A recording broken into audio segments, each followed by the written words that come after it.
Eu nasci foi na focha, na bigorna eu fui criado. Quem me afia não me amola, eu sou aço temperado. Bato firme, eu bato forte, a marreta é minha sorte. Com fogo eu faço nome, com minha faca eu faço corte. Fala, cuteleiro!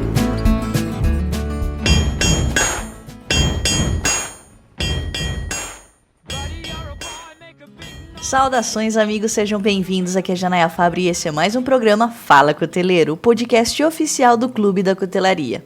Para quem não conhece, o clube é o primeiro portal a unir cuteleiros, fornecedores, eventos e notícias em um só lugar. Para ficar por dentro de tudo que acontece no mundo da cutelaria, acesse www.clubedacutelaria.com.br ou nos siga em nossas redes sociais. Se quiser fazer parte como cuteleiro ou fornecedor, basta se inscrever diretamente no site. O cadastro é gratuito. Lembrando que hoje o Clube da Cutelaria é apoiado pela empresa Fabricases, que confecciona estojos de facas personalizados. Para entrar em contato, fale com a Jéssica pelo WhatsApp 16 99117 9004. O clube também tem o apoio de MK Engenharia, que produz lixadeiras de cinta para cuteleiros de todo o país. Fale com o Matheus e solicite um orçamento, 479-8494-0815. Hoje, o nosso programa é uma edição especial pelo Setembro Amarelo, mês que foi eleito para a campanha de conscientização de combate ao suicídio. E não somente isso, nesse programa vamos falar sobre depressão. No Brasil, cerca de 5,8% da população sofre de depressão, uma taxa muito acima da média global. Isso significa que quase 12 milhões de brasileiros sofrem da doença. Por isso,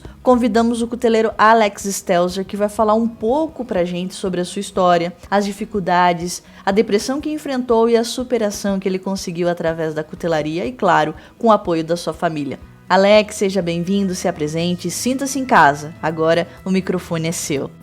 Olá, tudo bem?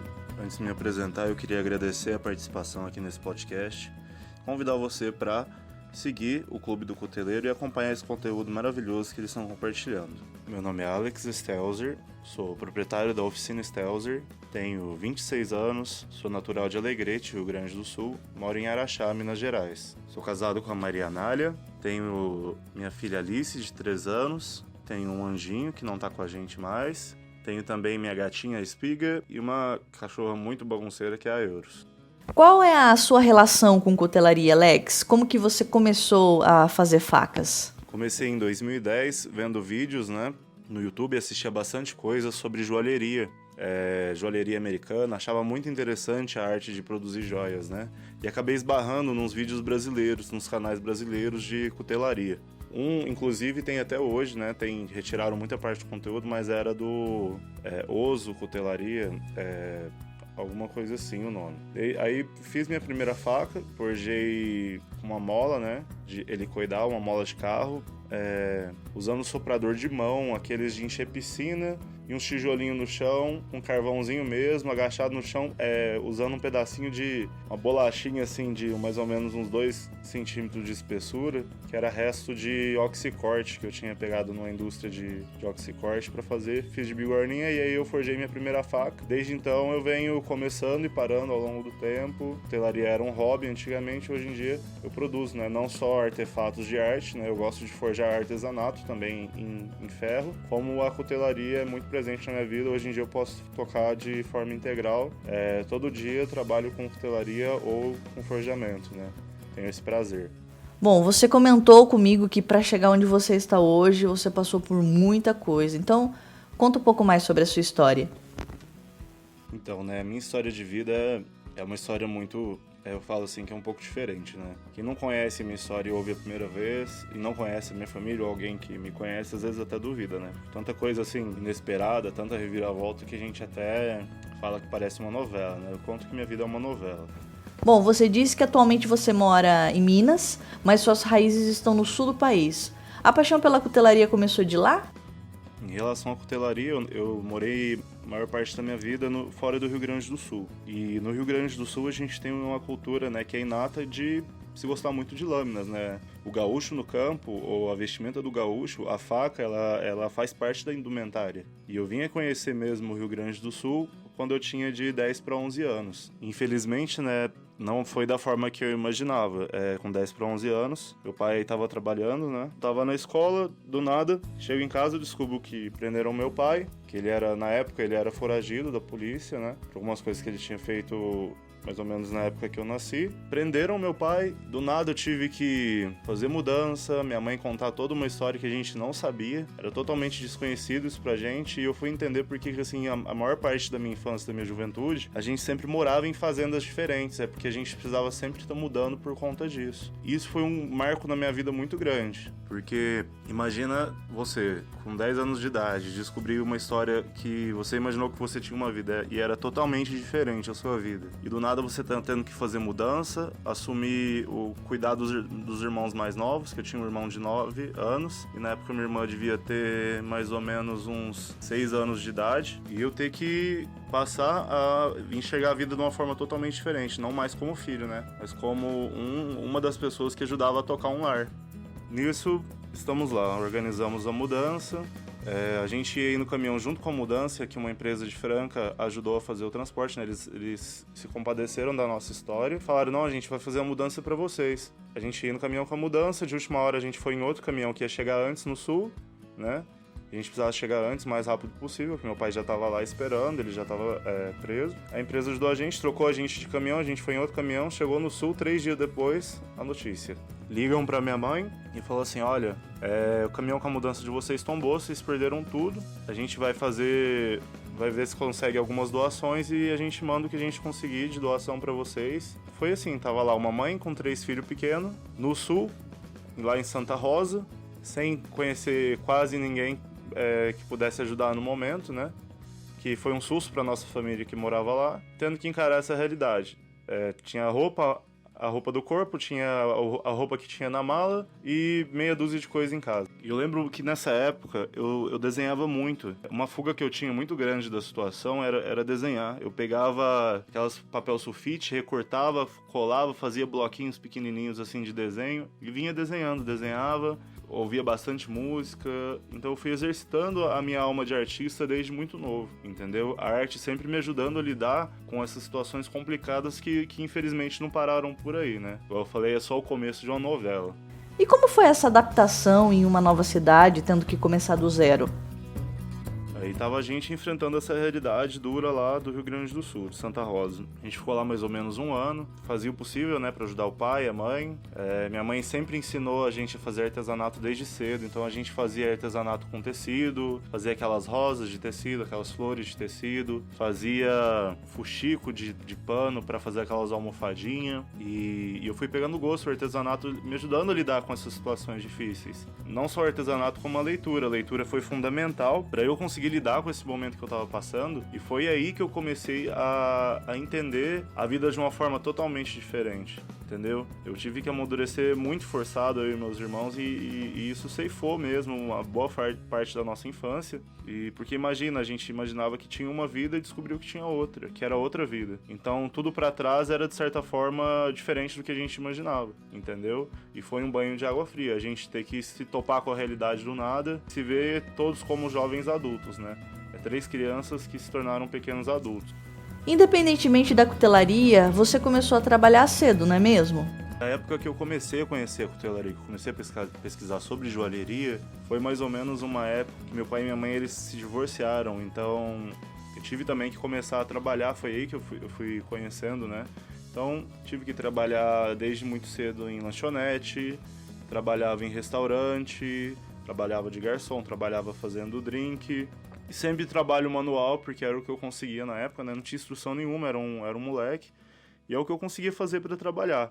E fui pegando gosto pela cozinha, fui aprendendo a cozinhar. E sempre trabalhando, estudava muito. E a fuga sempre foi a arte, né? E a leitura. E eu sempre passando esses momentos difíceis e a forma que eu tinha de enfrentar era assim. E você continuou trabalhando na área de alimentação? Aí mais pra frente, eu gostava tanto da metalurgia que eu decidi parar de trabalhar em restaurante e fui trabalhar em oficina de serralheria como ajudante. Isso também me ajudou muito, porque o proprietário na época era um senhorzinho, lá tinha uma forja antiga encostada na parede, tinha uma bigorna, e naquilo eu sempre exercitando, né, aquele desejo. Não podia forjar na oficina, nunca tinha como, sempre muito serviço, tinha que me dedicar, era puxado. Ajudante de serralheiro trabalha muito, é pintura, é corte, é fazer acabamento final das peças. Então assim, não tinha muito tempo para testar isso, e eu tinha que aprender a soldar também. Então nessa época eu não consegui fazer muita coisa de cutelaria, mas assim, tudo que eu aprendi com serralheria, todos os anos que eu me esforcei para aprender a ser um serralheiro, hoje assim reflete de uma forma muito positiva na oficina, né, de cutelaria para mim. E qual foi o momento que você realmente se deu conta que tinha depressão? De 2013 para 2014, eu tava terminando o tiro de guerra. O término de um relacionamento eu fiz muita coisa errada, né? Pensa, eu não tinha base nenhuma de vida pra trás, não tinha ninguém pra me guiar assim, falar, olha, isso é certo, isso é errado. Minha mãe se esforçava pra fazer o que podia e meu pai trabalhava fora e vivia viajando, então assim, a gente já não tinha muito contato, eu não tinha ninguém assim pra me dar uma base assim, como ser um homem, né? E eu fiz muita coisa errada e a depressão veio depois como um impacto, né? Como resultado de tudo isso, tanto do que eu aprendi de errado quanto das minhas escolhas erradas, me levou até uma depressão muito grande. Comecei com essa depressão, fiz o primeiro semestre de faculdade de engenharia mecânica em Franca, acabei abandonando o curso de engenharia não só pela depressão como pela dificuldade, né, com cálculo. Eu tenho muita dificuldade com cálculo. Me mudei para o Rio Grande do Sul, larguei tudo em Franca, São Paulo, e fui para o Sul, para Viamão, para conhecer uma família que eu não conhecia, do lado da minha mãe. Acabei esbarrando com os primos meus, eles me deixaram trabalhar num restaurante que eles tinham na época, trabalhando com serralheria, numa depressão, assim, lascada, não conseguia me dar bem em relacionamento nenhum, e minha fuga era essa, trabalhava, ficava deprimido, não conseguia produzir muito, ia trabalhar nas oficinas e assim eu ia me enterrando. Nisso eu tinha uma pequena oficina de joalheria em casa, eu vendi, tava tendo problema num relacionamento e falei, vou voltar pra Franca, né? Tô cansado de ficar, tô aqui pra fugir, né? Eu tô fugindo da minha realidade aqui. E meu pai pedindo pra voltar pra Franca, nessa época eu tinha um irmão pequeno, que era do casamento novo do meu pai. Vendi o que eu tinha, larguei tudo de novo no Sul e fui pra Franca. Do zero. Eu cheguei em Franca de novo sem nada, só com as roupas do corpo e a mala, e fui morar de favor com um tio meu. Nisso eu conheci o Monge, né, o Clayton Paiva Monge, trabalha com bushcraft, trabalhava na época, tinha um canal de bushcraft, e conversando com ele, ele me estimulou a fazer uma faca pra comercial mesmo, começar uma linha comercial de facas minhas, né, porque ele viu que eu tinha conhecimento, viu que eu tinha muita experiência com oficina, eu não tinha outra escolha, era o que eu tinha pra fazer. Peguei e fiz a minha primeira faca comercial, foi a Survival, né, e mandei pro Monge. Qual foi o grande desafio de fazer sua primeira faca?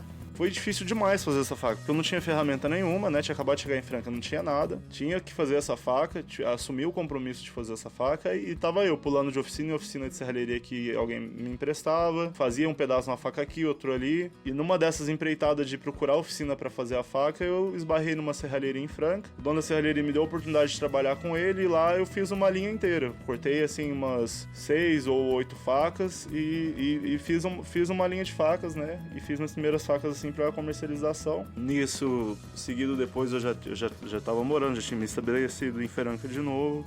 Na época, um pouco depois, isso foi mais ou menos uns 5 anos atrás, eu tive minha filha Alice e acabei parando de novo com a cutelaria, voltei a fazer joalheria, acabou não dando certo e isso, seguimos com a depressão, né? A depressão sempre me atrapalhando, tanto com a produção das facas, que era uma coisa que me ajudava a ficar bem, quanto com o meu relacionamento, porque eu não me dava bem no relacionamento, não tinha vontade de fazer faca e meu rendimento, assim, na oficina acabava subindo porque eu me atolava no serviço. Então eu só trabalhava e acabou que eu não produzia nada de faca e a depressão ia me consumindo. Consumia meu relacionamento, consumia meu trabalho com as facas e me consumia porque eu me atolava em serviço pra esquecer, né, tudo isso, pra lidar com tudo que eu tava lidando na época e com o que já tinha passado, né. Nisso, o relacionamento com a mãe da minha filha começou a não ir bem e a gente acabou se separando e foi só piorando, porque aí eu eu acabei acumulando dívidas, me mudei para outra cidade, né, para fugir da situação de certa forma, e também consegui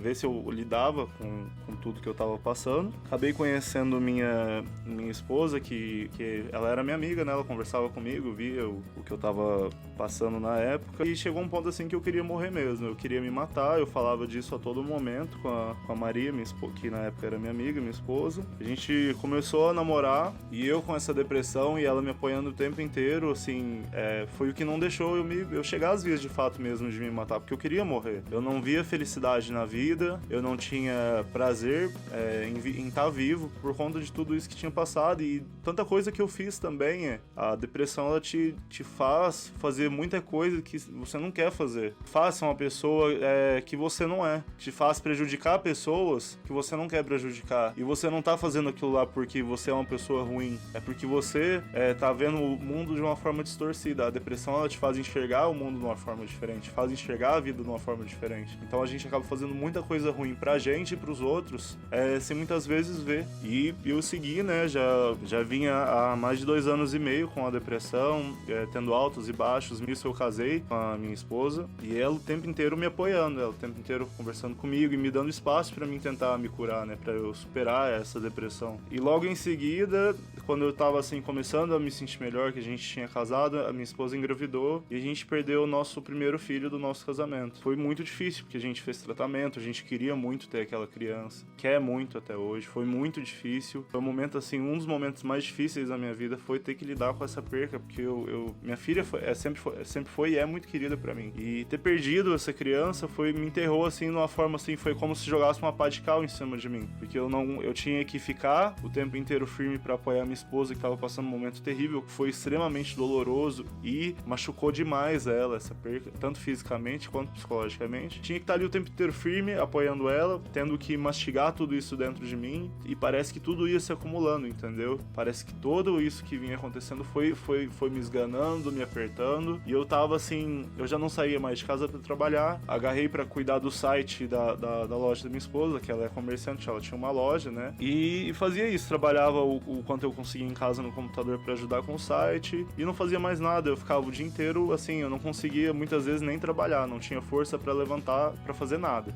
Bom, mas parece que nessa história, depois de tanto tempo sem fazer facas, você foi desafiado, né? Como que foi isso? Um dia a gente estava assistindo, né, Vikings, aqui em casa, e passou um momento assim que passou um ferreiro forjando, né? Muito vagamente eu tinha comentado com a minha esposa que eu fazia facas, né? Porque eu meio que não queria tocar no assunto, porque eu não queria fazer, eu não ia conseguir, a depressão não ia deixar eu fazer. Ela falou assim: não, eu duvido que você faz isso aí. Eu falei: não, eu faço sim, eu vou te mostrar. Desafio, né? A pessoa te desafiar, a primeira coisa que você quer fazer é cumprir. Aquilo lá foi legal pra mim, eu me senti desafiado a mostrar mesmo que eu sabia fazer, sabe? E falei: pronto, vamos lá. Você me disse que a sua oficina começou improvisada. Como que se deu o início da oficina Stelzer?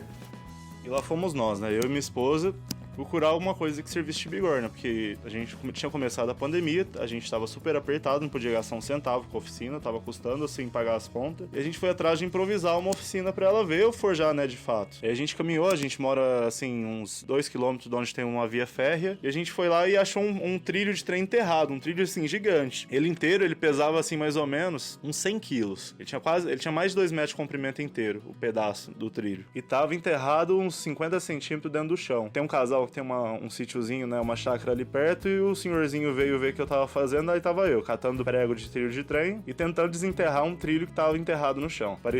Eu falo, né, que parecia a espada Excalibur na pedra. Aí, né, fiz uma força brutal, arranquei esse trilho do chão, ainda tive que carregar mais uns 20 metros até no carro pra poder trazer pra casa. O carro a bunda do carro até baixa, com o trilho metade pra fora, metade dentro do porta-malas, e veio o Alex todo feliz pra casa. Eu e minha esposa tudo sujo de terra, um punhado de prego de trilho de trem e um pedaço de trilho pra usar de bigorna. Cheguei em casa, eu tenho um aspirador de pó que eu percebi que ele tem uma saída de ar um fluxo de ar bem constante, assim, que ia ser bacana para pôr na forja. Peguei um punhado de pedra e tijolo que eu tinha aqui no meu quintal, fiz uma forja com terra e barro, pus o aspirador de pó pra soprar o carvão, né, pra manter o calor na minha forjinha ali de barro. Forjei meu primeiro par de tenaz, porque eu não tinha nem tenaz, não tinha nada pra segurar o aço, o ferro que eu ia forjar, né. Peguei 2 pregos de trilho de trem, forjei uma tenaz, tenaz. E ali eu comecei a fazer artesanato. Comprei um martelinho bola pequeno, gastei R$75 pra começar a oficina. E comecei a fazer artesanato, comecei a forjar gancho, comecei a forjar umas folhinhas. Minha esposa o tempo inteiro assim, maravilhada, porque ela achava o máximo, né? Pô, eu tinha transformado 2 pregos de trilho de trem em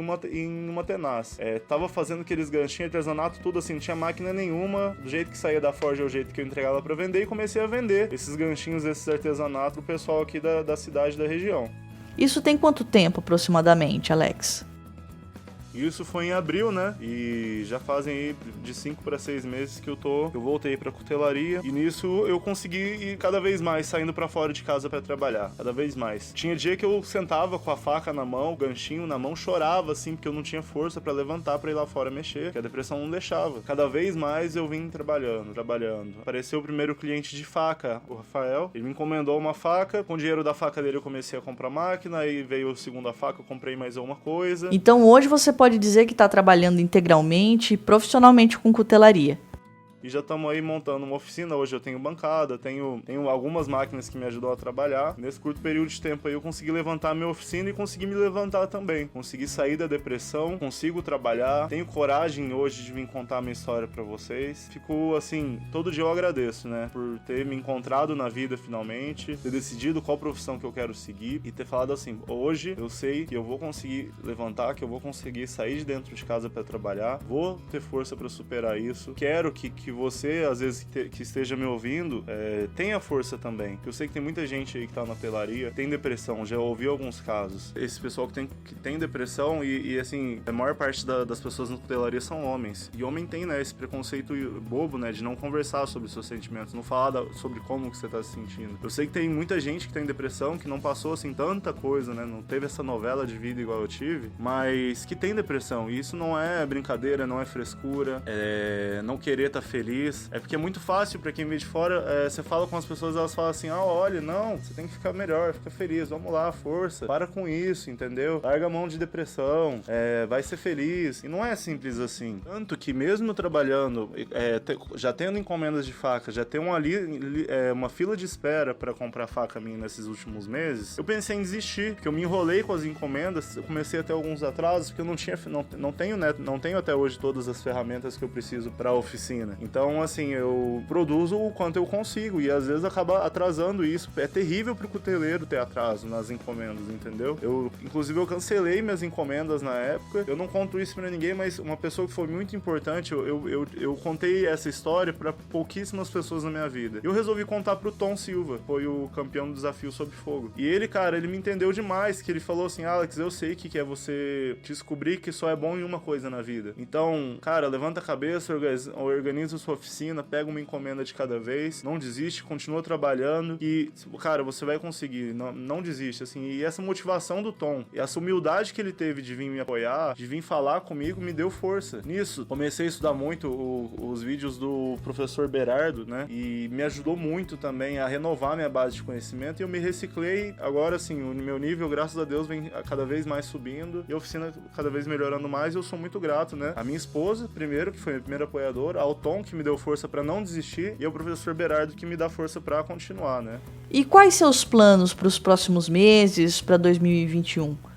que eu pretendo fazer de agora pra frente na cutelaria é estabelecer uma produção, né, mensal bacana pra sustentar um site. Eu quero ter um site de cutelaria. Também forjar artefatos, né, em ferro e aço forjado, que eu gosto bastante. Eu quero poder ter o prazer de fazer um curso presencial com o Tom Silva, né, quero poder fazer esse curso com ele presencial. Quero adquirir alguns cursos do mestre Berardo que eu não consegui adquirir ainda, porque eu acho que são muito válidos. Quero fazer a certificação, caso, né, um dia eu venha a ser convidado pela Associação Gaúcha de Cutelaria. Eu gostaria de ser mestre pela Associação de Cutelaria Gaúcha um dia, por ser gaúcho, né? E futuramente, Journeyman Smith, né? Pela American Blade Smith Society, Master Smith também, pela American Blade Smith Society. É uma coisa que eu acho interessante que eu quero buscar também fazer. Alex, se você puder deixar uma mensagem para todos que estão ouvindo. A gente sabe que muitos que nos acompanham também estão passando por momentos difíceis como você passou. O que você poderia dizer para quem está encarando a depressão e sentindo na pele esse misto de sentimentos e frustrações? A gente está no Setembro Amarelo, é um mês que a gente fala sobre depressão. Então eu queria convidar você que tem depressão, se você precisar, converse com alguém, tá? Fale com alguém, conte o que você está passando, procure um psicólogo, procure um profissional, se trate. Ter depressão não é normal, se sentir triste o tempo todo não é normal, não querer fazer nada não é normal. Então eu queria te pedir de todo o coração, você que está me ouvindo, você que está acompanhando o podcast, procure ajuda, procure ficar bem, procure ser feliz, a gente pode ser feliz também. Por pior que seja a nossa depressão, a gente merece ser feliz na vida. Então procure ajuda, você precisa de ajuda. A gente muitas vezes não consegue superar isso tudo sozinho. Eu consigo, eu luto, a cutelaria me ajuda bastante, mas eu também procuro ajuda, eu procuro cuidar de mim, tanto com boas leituras quanto com acompanhamento profissional. Então procure alguém para te ajudar. Alex, obrigada por dividir com a gente uma parte tão delicada da sua vida, da sua história. Eu vou deixar aqui um espaço aberto para você fazer seus agradecimentos. Acredito que a depressão não é superada sozinho. E claro, as pessoas próximas que acreditam na gente são fundamentais para superar tudo isso. Queria agradecer a todo mundo que me apoia, agradecer a minha esposa Maria Anália, agradecer ao Fábio Sapão, que também me ajuda bastante, me motiva a produzir algumas peças melhores. Muito obrigado de todo o coração por me receber aqui, por escutar a minha história e por eu poder dividir um pouco sobre quão importante é a gente buscar ajuda em relação à depressão. Pessoal, muito obrigado mesmo. Agradeço por terem tido a paciência de me ouvir, tá? Mais uma vez foi um prazer imenso falar com vocês. Bom, pessoal, esse foi mais um programa Fala Cuteleiro. Obrigado por ficarem com a gente até aqui. A gente saiu um pouco das entrevistas convencionais, mas é importante falar sobre isso também. Dividir e trocar experiências é muito importante para que possamos nos apoiar e superar todas essas dificuldades. Dúvidas, informações e se precisarem de apoio ou de uma conversa com o Clube da Cutelaria, estamos à disposição. Obrigado pelo carinho de sempre, abraço a todos e fiquem com Deus.